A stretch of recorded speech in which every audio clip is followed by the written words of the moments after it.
ॐ श्री गणेशाय नमः। ॐ श्री सरस्वत्यै नमः। ॐ श्री गुरुभ्यो नमः।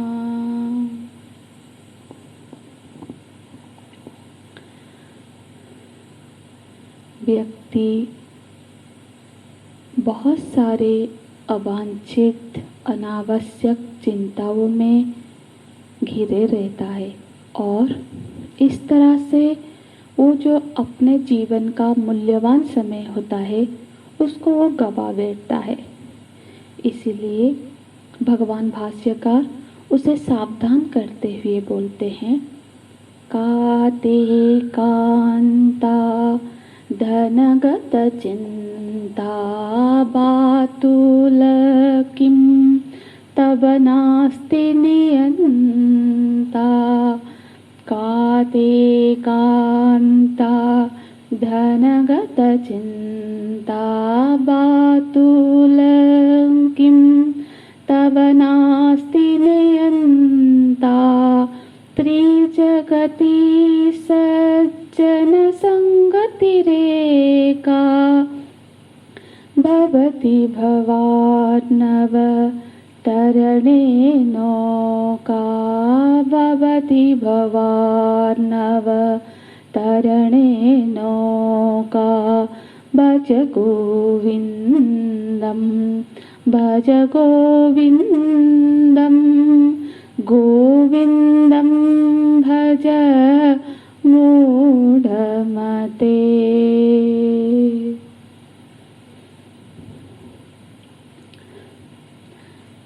कई बार हम जीवन में बहुत सारे चीज़ें जिसको शारीरिक तौर पर छोड़ देते हैं, पर अपने मानसिक तौर पर मन से उसको छोड़ नहीं पाते, भूल नहीं पाते हैं।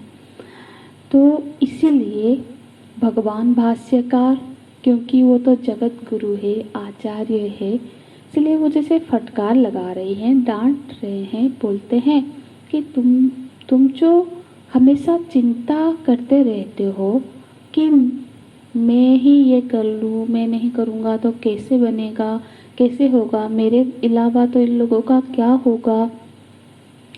तो ये जो हम सोचते रहते हैं कि मेरे ना होने से मेरी पत्नी या पति या फिर बच्चे, घर, धन, संपत्ति, जो अनुष्ठान है वो सब नहीं चल पाएगा, क्योंकि हम ये मान बैठते हैं कि ये सब को चलाने वाला मैं ही हूँ, मैं नहीं रहूँगा तो ये सब बिल्कुल टूट जाएगा। पर ऐसा होता नहीं है, क्योंकि संसार में बहुत सारे लोग नहीं रहे फिर भी वो सारे चीज़ें चलती रहती है। हाँ, कोई बोल रहा है जाके तो देखो, चले जाने पर भी कुछ लोगों को दुख जरूर होता है उनके एब्सेंस का, पर कोई चीज़ कभी रुकता नहीं है।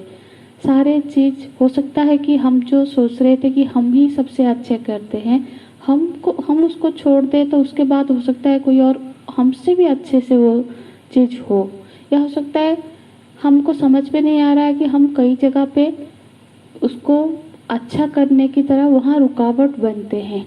तो इस तरह से यहाँ पे महत्व की बात यह है कि कहीं पे भी ऐसा नहीं सोचना है हमको कि यहाँ मैं ही सब कुछ कर रहा हूँ, मेरे ना होने से यहाँ कुछ नहीं हो सकता। जैसे अभी बहुत सारे नाना नानी, दादा दादी, वो लोग भी घर में यही सोचते हैं कि अरे ये लोग तो जॉब में चले जाते हैं, ये बच्चा घर में रहता है, हम नहीं होंगे तो फिर कौन इसको देखेगा। हर चीज़ का उपाय होता है, हम हम कर रहे हैं, हम नहीं है कोई और करेगा। इसलिए कभी कोई चीज़ हमारे रहने ना रहने से बंद नहीं होता है। यही भगवान भाष्यकार इसी की ओर हमारी दृष्टि आकर्षण कर रहे हैं। भगवान कहते हैं, बातुलः बातुलः किं तव नास्ति नियंता। बातुल मतलब हे पागल। हाँ, अरे पागल, क्या तुम्हारे ऊपर किम तब नास्ते नियंता, क्या तुम्हारे ऊपर कोई मालिक नहीं है? यह आचार्य के डांटने का अपना ढंग होता है। हाँ, जो आदमी चिंता में ग्रस्त है कि हाँ मेरे अलावा मतलब मेरे धन का क्या होगा, कांता, यहाँ कांता शब्द से हमको सारे, ये एक सांकेतिक शब्द है, इससे सारे संबंधियाँ जो इंसान ज़्यादातर किसके लिए चिंता करता है, अपने संबंधियों के लिए, अपना धन के लिए।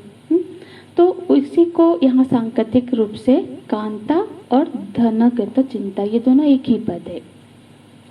तो जो हम चिंता करते रहते हैं कि मतलब हमको वो समझाना चाहते हैं कि जिससे हम आसक्त है, इस जिस सब के लिए हम चिंता कर रहे हैं, क्या वो चिंता करने जैसी चीज है? हाँ, ये एक प्रश्नवाचक चिन्ह है, काते। तो फिर कोई बोलेगा चिंता क्यों ना करूं?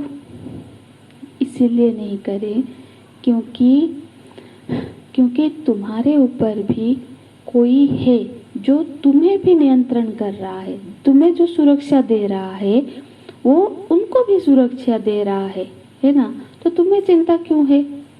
हाँ, का तब मतलब किंग तब नास्ते नियंता, अरे बादुल, क्या तुम्हारे ऊपर भी मतलब जगत में कोई नियंता नहीं है? क्या किसी नियामक के बिना ये जीवन जगत चल रहा है? क्या तुमने समझ रखा है कि जगत या फिर जगत के ही पार्ट है हम सब, जिसकी चिंता कर रहे हैं वो भी तो जगत का ही अंश है। तो जब जगत करता सबके लिए कुछ बनाए हैं, सबकी रक्षा करते हैं, तो क्या उनकी रक्षा नहीं करेंगे?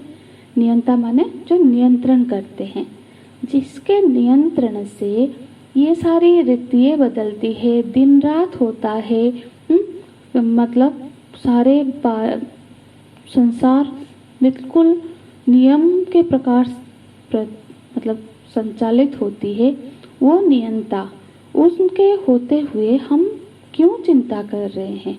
हाँ, जो सबको सुरक्षा दे रहे, क्या वो हमको सुरक्षा नहीं देंगे? जिसने सृष्टि के जो मालिक है, वो क्या हम जिसकी चिंता कर रहे हैं कि इसका भविष्य मैं ही बनाऊंगा, उसको हम क्या किसी बच्चे का भाग्य लिख सकते हैं? हम अपने बच्चे के लिए इतना परेशान होते हैं कि हम चाहते हैं कि उसको दुनिया का सबसे अच्छा सब बना दे, पर क्या ये कर पाते हैं? क्योंकि हमारे ऊपर भी कोई है, हम चाह के सब कुछ नहीं कर सकते।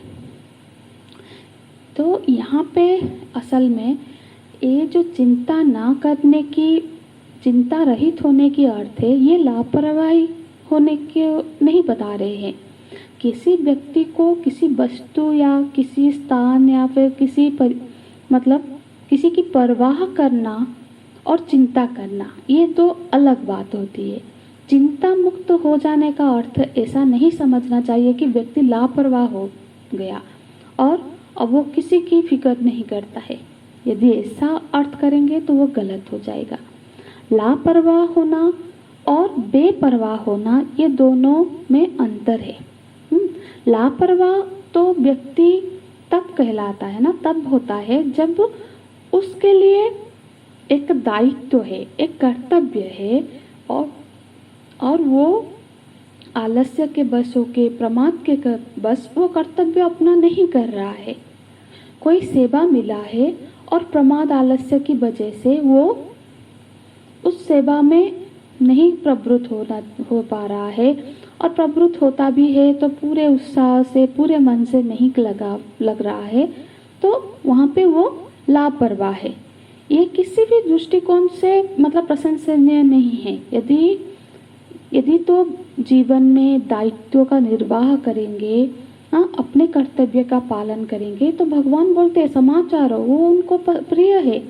हाँ, हमने पढ़ा था, तो भगवान ने गीता जी में भी ये शब्द दिया, समाचार। जो कर्म योग है, जो भक्ति योग है, उसमें उस प्रसंग में बताया कि जो सम्यक रूप से कर्म करता है, माने जो भी सेवा या दायित्व प्राप्त है, हाँ, तो उसको बिल्कुल दिल से, हाँ, वो निभाता है, वो करता है। यदि अपने दायित्व का निर्वाह करना है तो दायित्व संबंधी कुछ परवाह भी करनी पड़ती है, कुछ चिंता मतलब डिस्कशन करना पड़ता है, सोचना पड़ता है। तो वो असल में यहाँ उस चिंता का निषेध नहीं कहा किया जा रहा है। वो केवल इतना कि अब अपने जीवन का जो सारा भार केवल अपने पुरुषार्थ के बल पर ही हम बोल रहे हैं कि हम अपने पुरुषार्थ से ही सब कर रहे हैं, क्योंकि ऐसा वो सच में सोचो तो ऐसा हम कर ही नहीं सकते। कोई अपने ही पुरुषार्थ में हम अपने व्यक्तिगत जीवन को भी देखें तो सिर्फ अपने पुरुषार्थ से हमने अपनी सारी कर्तव्यों का समाधान मतलब पूरा नहीं किया है। तो कोई अदृष्ट शक्ति है जो हमको क्षण क्षण में मदद कर रहा है, जो हमको शक्ति देता है, जो हमको कभी सावधान करता है, कभी सहयोग करता है। तो उसके ऊपर उस अदृष्ट शक्ति की संचालन में हमको उनकी करुणा का, उनके उपस्थिति का एहसास हो, उनके द्वारा योग क्षम की पूर्ति होती है, इस सत्य की अनुभूति जीवन में रहे तो फिर व्यक्ति को अनावश्यक जो चिंताएं है ना उससे वो मुक्त रहता है। हाँ, तो फिर व्यक्ति लापरवाह नहीं होता है। देखो भगवान का जब अभिषेक हुआ, राम जी का अयोध्या में राज्याभिषेक हुआ तो महारानी बनी माता जानकी, पर उनके पास इतने सेवक सेविकाएं थी, पर भगवान के जो भी उनके बिल्कुल निजी कर्म थे, उनका भोजन बनाना, उनको भोजन परोसना, उनके वस्त्र को सजाड़ना, उनके बिस्तर को बनाना, ये सब कार्य माता रानी खुद ही करती थी, क्योंकि वो जानती है कि उनको क्या किस तरह से पसंद है। वो काम कभी किसी सेवक से नहीं कराती थी। गोस्वामी जी कहते हैं ना, जेहू विधि कृपा सिंधु सुख माने सोई करई श्री। श्री मतलब माता जानकी। जेही विधि कृपा सिंधु सुख माने, सेवा करने का कैसा तरीका होना चाहिए यहाँ पे गोस्वामी जी बताते हैं कि सेवा में जेही विधि कृपा सिंधु सुख माना, सेवा में सिर्फ जो सेव्य है, जिसके लिए हम कर रहे हैं, उसकी प्रसन्नता ही एकमात्र मतलब चीज है। यदि हम महत्वपूर्ण किसको दे रहे हैं, महत्वपूर्ण चीज सिर्फ उनकी प्रसन्नता है, और उसमें यदि हम अपना दिमाग लगा रहे हैं, हमारी पसंद नापसंद, हमारी इच्छा आ गई, तो वो फिर सेवा नहीं है। तो अपना कर्तव्य के प्रति हमेशा सजागता बनी रहे। सजगता को चिंता नहीं कहा जाता। चिंता तभी होता है जब हमें लगता है कि मेरे ना होने, मेरे अलावा ये काम कोई नहीं कर सकता, मैं नहीं रहूँगा तो ये काम नहीं होगा। तो ये सारी चीज़ें ही हमारे मन में चिंता को पैदा करती है ना। तो फिर जब भगवान है, कोई नियंता है, अगर ये अनुभूति में हमारे आ जाए कि हमारे जीवन में जो नियंता है वो हमें अभी तक के जितना भी हमारा जीवन था उसमें उन्होंने हर पद पे हमारी सहयोग की है। हम जब बहुत मुश्किल में थे तब भी उन्होंने हमको उसमें निकाला है, तो आगे भी वो हमारी रक्षा करेंगे। अपने के लिए जो चिंता करते हैं या फिर अपने आसपास के लोगों के लिए जो चिंता करते हैं, ये चिंता का मूल कारण ये भी दिखाई देता है कि व्यक्ति को लगता है कि सब कुछ वास्तव में सारी मेरी ही जिम्मेदारी है। हाँ, तो फिर इसी से हमको निकलना है कि भगवान के प्रति विश्वास रखना है, उनके प्रति शरणागत होना है ना, कि मेरे जो सारे मेरी सारी ज़रूरतें जो भगवान पूरा कर रहे हैं, जो मेरी रक्षा कर रहे हैं, वो मेरे जो पत्नी, बच्चे, धन सबकी भी रक्षा करेंगे। हाँ, एक हमने कथा पढ़ी थी कि ये सच्ची कथा है कि एक शायद पोदार जी की जीवन में ये घटा था। तो उन्होंने उनके गांव में एक महात्मा आए। तो पहले तो महात्मा लोग ऐसे ही भ्रमण करते रहते थे, तो वो गांव के किसी मंदिर के पास रुके। तो जब ऐसी खबर मिली तो वो उनको भोजन के लिए आमंत्रण करने गए। बोले कि कल का भोजन आप हमारे साथ करेंगे, हमारे घर में करेंगे तो हमें खुशी होगी। तो उन्होंने स्वीकार किया, ओके ठीक है।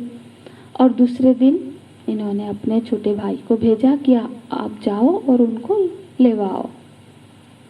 जब उनके छोटे भाई महात्मा जी के पास पहुँचे तो महात्मा जी को बोले कि भोजन का समय हो रहा है महात्मा जी, आप पधारिए। तो महात्मा जी ने कहा हाँ हम चलेंगे तो, पर हमें एक उलझन है, जब आप उसको सुलझाओगे तभी हम चलेंगे। तो वो बोले कि बताइए ना, हम ये सोच रहे हैं आज तो तुम हमको भोजन कराओगे, पर कल कौन भोजन कराएगा। तो वो तो कुछ नहीं बोल पाए। बोले कल कौन भोजन कराएगा, आज तो हम करवा रहे हैं, आज का हम देखो, कल की चिंता फिर कल करेंगे। तो बोले नहीं नहीं, जब तक मुझे इसका सटीक से नहीं बताओगे तब तक हम नहीं आएंगे। तो वो तो परेशान हुए, फिर जाके अपने भैया को बोले। तो वो फिर बोले ठीक है हम जाते हैं, और वो आए। ऐसे तो वो बहुत भक्त स्वभाव के थे।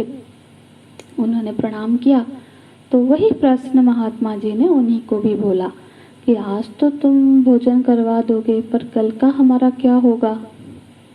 तो वो बोले महात्मा जी, आज जिसने करवाया है आपको भोजन का व्यवस्था, कल भी वही कराएगा।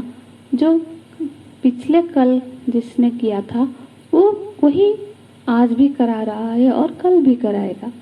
ये सुन के महात्मा जी मुस्कुराए और बोले ठीक है चलो। क्योंकि कभी कभी महात्मा लोग भी परीक्षा लेते हैं कि कहीं ऐसा तो नहीं है ये सोच रहा है कि मैं देने वाला हूँ, मैं इनको खिलाऊंगा।